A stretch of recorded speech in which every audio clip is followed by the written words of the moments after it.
Think of your favorite book. Maybe you've read it 5 times, 10 times, or maybe, not that I'm naming any names, you've read the whole series a half dozen times, listened to the whole series on Audible a half dozen times, and also read a few of the books in your second language just for practice and joy. Now think of your favorite food. For me, that would definitely be cake. Chocolate cake with many layers and some combination of mousse, buttercream, raspberries, whipped cream, and chocolate shavings. Maybe some sprinkles too. But I digress. We were talking about you. Now match those two things together, your favorite book and your favorite food, into some kind of experience. Maybe you're reading it at a restaurant while you eat your favorite food. Or maybe you've slipped into the world of the book and you're eating that favorite food with your favorite characters. Are you smiling yet? Today's Plan My Lesson episode is all about launching a literary food truck festival. I recently got a note from a teacher who had listened to our episode during the pandemic about hosting an online literary food truck festival, but she really wanted to hear about how to run one in person. Challenge accepted. So today, let's talk about a project that's a perfect ad for summer reading books, book club units, choice reading finales, or even whole class novels. Actually, I've even heard from a professor who used the project for a Greek chariot festival to explore Greek myths. So cool, right? And a teacher who used it for short stories. A great option if you're looking for a speed version of the project. The Literary Food Truck Festival is just plain and simply memorable literary analysis fun. And I've just this week spent a dozen or so hours completely updating and expanding this free resource for you. So today, let's walk through how to use it this year. Welcome to the Spark Creativity Teacher Podcast, a podcast for English teachers looking for more creativity, more engagement, more joy, and no more scripted curriculum, lesson planning ruts, or boring book lists. I'm Betsy Potash, and I'm honored you're trusting me to help. You're not alone on this creative journey anymore. If you've been listening to this Plan My Lesson series this summer, you know that we usually start every class with the same thing. Start with your agenda up on the board to cut down on questions and provide structure and continuity, and start with an attendance question. I suggest you go with a fun food-themed attendance question today, like, would you rather eat breakfast for dinner or dinner for breakfast? Having served a lot of breakfast olives and Thai food for breakfast to my youngest this year, while my oldest grills his own breakfast sandwich, I can tell you that people tend to be passionate on this particular question. All right, as we move into the lesson, the launch for the Literary Food Truck Festival, the very first day of the project, I want to really encourage you to grab the curriculum for this episode. Okay, this is a free download that I've had available on my website for years, but I've brushed it up on a level that is exponential. This is really a better version of the project than we had before. I liked the version before too, but I wanted to add more templates. I wanted to add the ability for students to work in Canva. I wanted to just kind of give it a little upgrade. And it turned into a big upgrade. So I hope that you're going to grab this whole curriculum set from me again. I will be sending it out by email this week. But if you're not on my email yet, you can just pop in the show notes at nowsparkcreativity.com and sign up. Okay, so once you have the curriculum, you'll have access to everything else I'm talking about today. And again, it's just a free download. So the first thing I want you to do is go to the link for the food truck project materials I created as a model. So I took one of my favorite classroom books, Long Way Down, and created a model that includes some examples of prototypes for the truck, the menu, the social media feed, the playlist, a meet the staff poster that's all about Will Holloman, And by running through this with your students before the project even begins, you can just start to give them a sense of how a food truck can be connected to a book. You're just wanting to kind of get that ball of brainstorming rolling in their heads. So you're about to introduce more details about the project, but first off, you're just kind of going to say, we're going to do this project, the Literary Food Truck Festival. We're going to have a special event in class. Everyone's going to develop a food truck around their book. And I'm about to give you so many more details. Here's a little look, at one example of how a book could be connected to a food truck.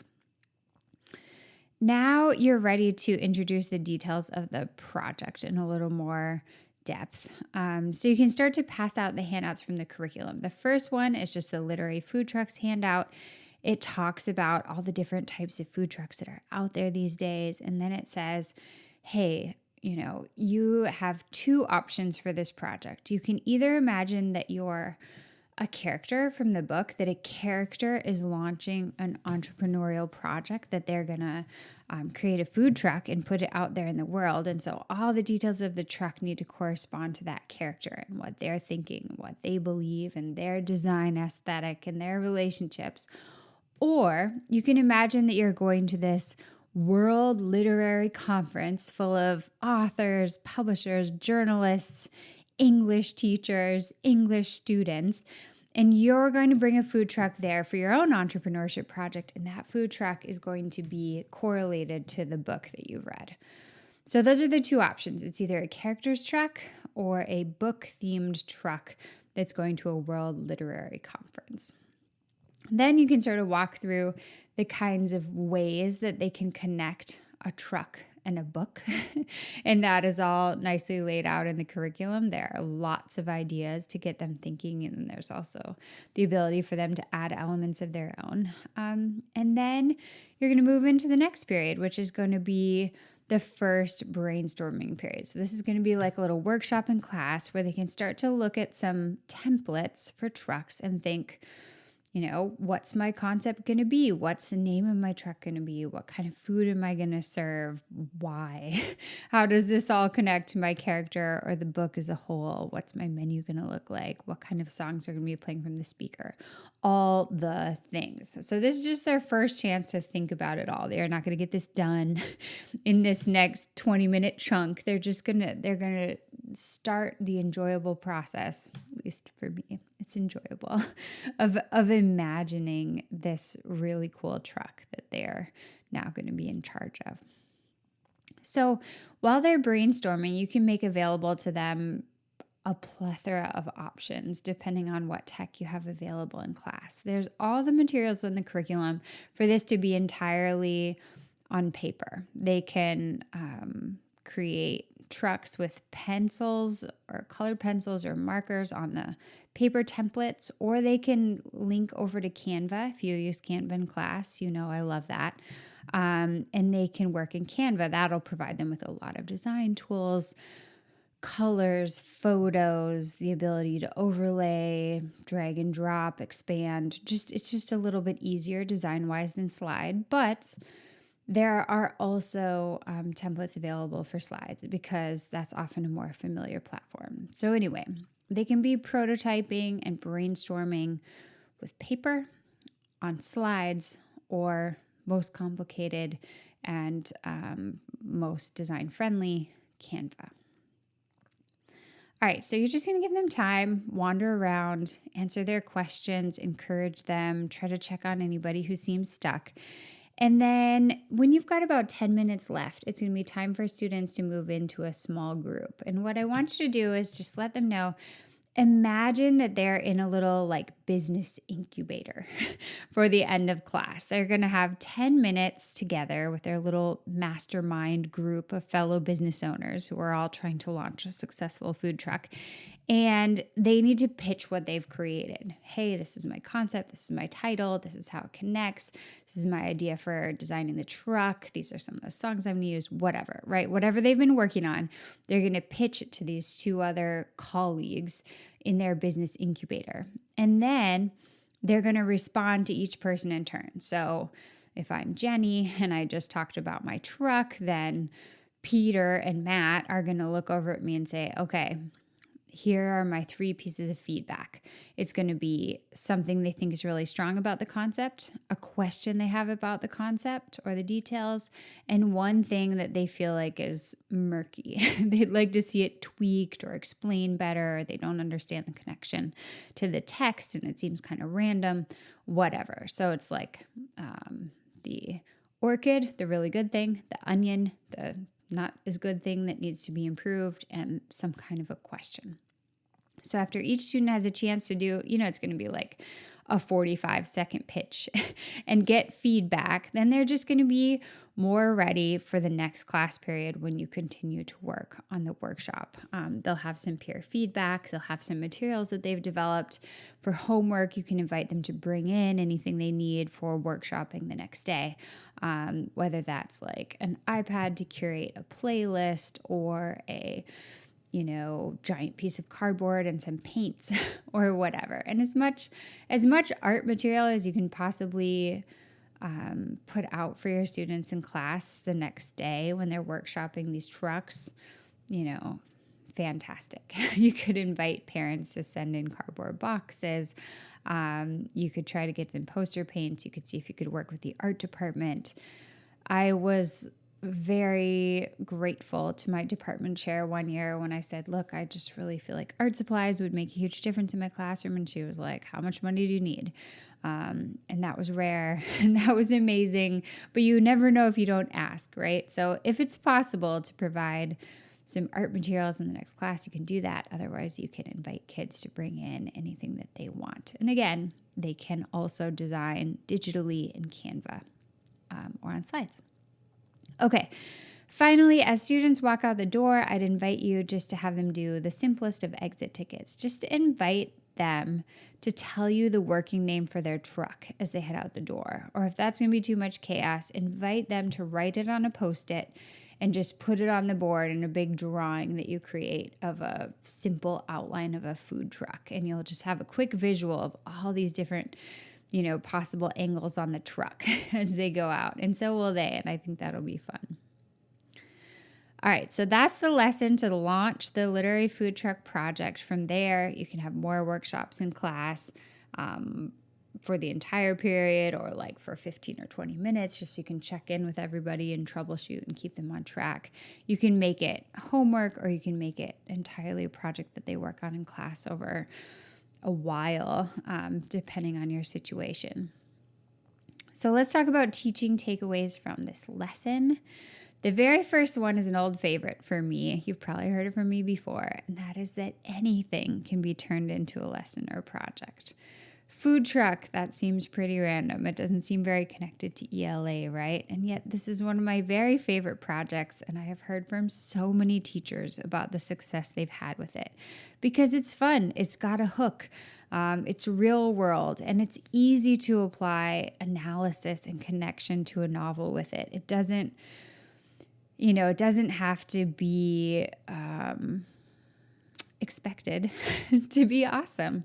And so I think when you're interested in something or you notice something, whatever that something is, if you can turn that somehow into an ELA project or lesson, often then your interest and your passion will come through and flavor that for your students. And so, the medium becomes magic because of how you approach it. Another thing I want to chat about today is giving kids options in terms of how they create something, how they create anything, or how they read something, or how they talk about something.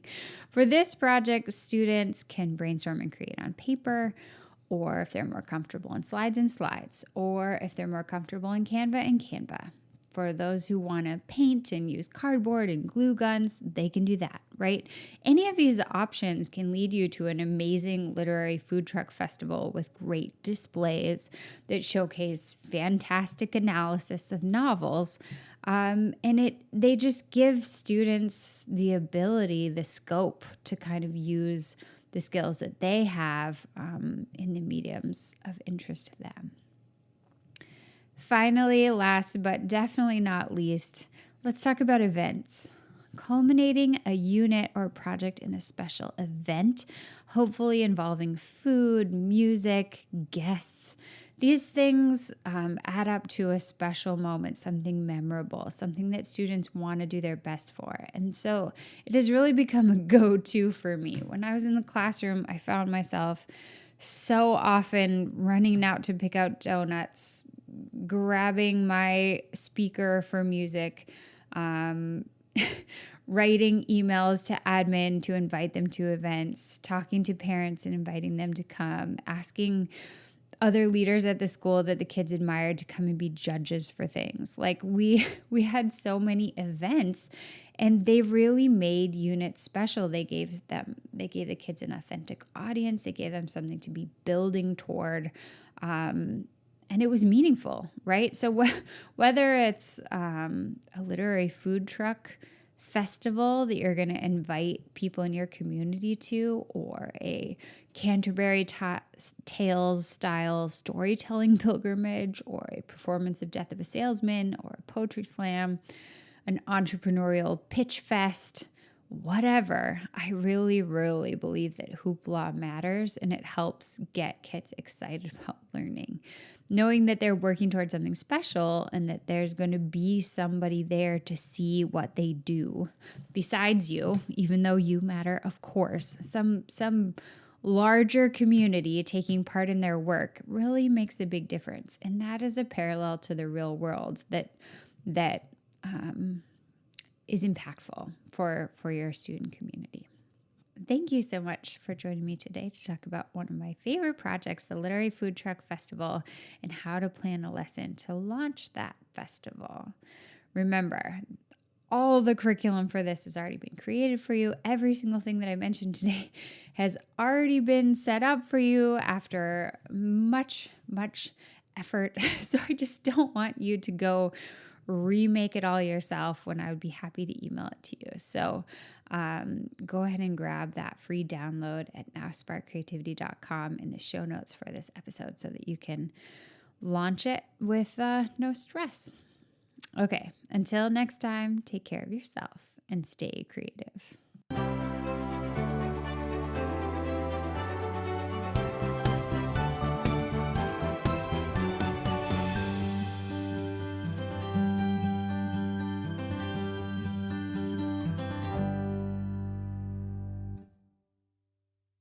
You know, there's help for when you need print and go creativity for your classroom. There's help when you feel like all you have time to do is dash off comprehension questions, and that's just not the way you want to teach. Did you know I have a curriculum membership for creative ELA teachers? It's like the assistant you've always wished for, the curriculum you need, ready to adapt to your specific classroom. This is my 5th year running the Lighthouse, and I've learned so much from the 2,000 plus teachers who have joined me there, and it just keeps getting better. If you're a secondary ELA teacher looking for more creativity in class without your work bag following you around like a shadow, and you want a creative community that gets what you go through every day, the Lighthouse is waiting for you. This is the program where you get immediate access to curriculum across more than 30 themes, like podcasting, one-pagers, argument, choice reading, book clubs, poetry, and short stories. This is the program where you get a sub-plan library you can lean on anytime you need a day, for any reason. This is the program where you'll find a creative community waiting to cheer your wins and share fresh ideas day after day. This is the program where you'll find on-demand video workshops from leaders across our field, like Penny Kittle and John Spencer. This is the program where I share everything I create. This is the program where we go all in. Are you ready to explore how the Lighthouse can transform your teaching? Make sure you're signed up for my weekly creative teaching emails so you'll get your invitation the next time the doors open.